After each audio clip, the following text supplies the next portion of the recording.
In the year 9 CE, the Roman Empire lost almost an entire army in the forests of Germania. Not in an open field, not beneath the walls of a city, and not against another empire. 3 Roman legions entered the forest and never came back: the 17th, the 18th. The 19th, after this disaster, their numbers were never used again. The army was commanded by the Roman governor Publius Quinctilius Varus, and the trap was prepared by a man Rome trusted. His name was Arminius. He knew the Roman army from the inside. He spoke to the Romans as an ally, and he led them to the place where the legions stopped being invincible. By the beginning of the 1st century, Rome was almost a machine. Its roads stretched across Europe. Its laws arrived with its soldiers. Its legions built camps, bridges, and towns in lands that had only recently been foreign. After the conquest of Gaul, Rome looked even farther. Beyond the Rhine, there began Germania.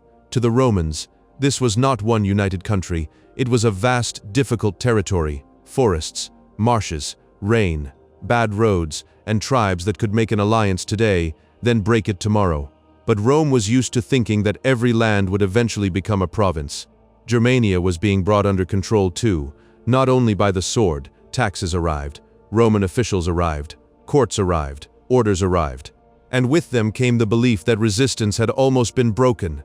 That confidence was exactly what Arminius used. Arminius was a Germanic nobleman from the Cherusci tribe, but he had spent part of his life close to Rome. He served in the Roman army. He gained military experience.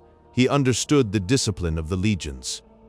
He saw how they formed a marching column, how they built a camp, how they reacted to danger. For Rome, he was a useful ally. For the Germanic tribes, he was a man who knew the enemy better than almost anyone, and at some point, Arminius made a choice. He began to build an alliance against Rome. That was not easy. The Germanic tribes were not one army. They had their own leaders, their own grievances, their own interests. But they shared one fear. If Rome secured the lands beyond the Rhine permanently, there would be no way back. Arminius understood the most important thing. Defeating the legions in the right kind of battlefield was almost impossible, so he had to take that battlefield away from them. Publius Quinctilius Varus was not a random man. He was an experienced administrator and a representative of Roman power. But Germania was not a normal province. It only looked calm. Varus was moving with 3 legions, auxiliary troops, a baggage train, and the people who followed the army. It was a long column, a perfect force for an open road, but a terrible target for a forest. Arminius told Varus that a rebellion had broken out somewhere nearby. It sounded believable. The Roman army had to leave its usual route and move through difficult terrain. Varus believed him. And that was the beginning of the catastrophe. The column entered narrow forest roads. Rain turned the ground into mud. Wagons got stuck. The legionaries stretched out for miles. Shields, armor, and equipment, the things that made Romans terrifying in formation, became a heavy burden here. The Roman machine began to lose its shape. When the attack began, the Romans could not form up properly. That was the key. A legion is strong when it is one body, when the centurion can see his men, when the flanks are protected, when the enemy is clear in front of you. In the forest, none of that existed. The blows came from the side, from behind the trees, from higher ground, from mud and fog. Germanic warriors attacked and disappeared. The Romans tried to keep moving, but every step made the column more vulnerable. They were not fighting one battle. They were surviving inside a trap that lasted for days.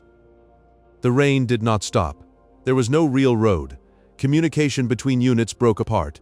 Where the Romans tried to stop, they were attacked again. Where they tried to move faster, the baggage train slowed them down. Where they tried to form ranks, the forest gave them no space. And slowly, the army of Varus stopped being an army. It became a long chain of people trying to escape. By the final stage, the Romans no longer controlled the situation. Commanders were falling. Units were losing each other. The battle order was collapsing. Varus understood that the disaster could no longer be stopped. According to Roman sources, he took his own life rather than be captured. For the legions, it was the end. The 17th, the 18th, the 19th. Three numbers disappeared from Roman military history, not because they were renamed, but because after the Teutoburg Forest, they became symbols of a defeat Rome could not forget. Rome later tried to regain control. Germanicus, one of Rome's commanders, entered these lands with new armies. The Romans found traces of the catastrophe. They buried the fallen. They recovered some of the lost standards, but the old confidence was gone. The imperial frontier became more and more fixed along the Rhine. Rome could take revenge, but it could no longer fully swallow Germania. The Teutoburg Forest was not just a defeat. Rome had lost battles before, but this was different. The empire had reached a limit. Not an ocean, not a desert, but a forest, mud, and people who refused to become a province.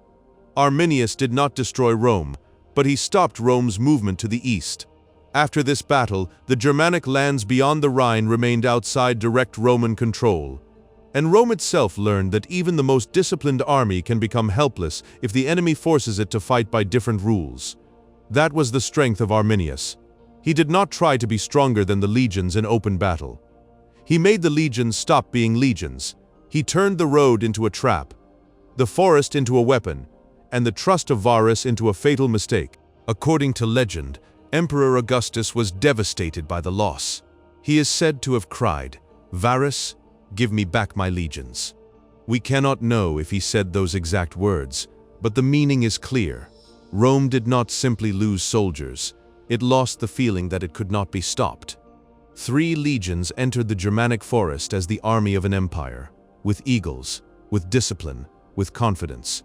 And what came out was only a story of how the strongest order of the ancient world broke against the chaos of the forest, and of a man who understood one simple thing: to defeat Rome, you do not always need to be stronger than Rome. Sometimes it is enough to make it lose its way.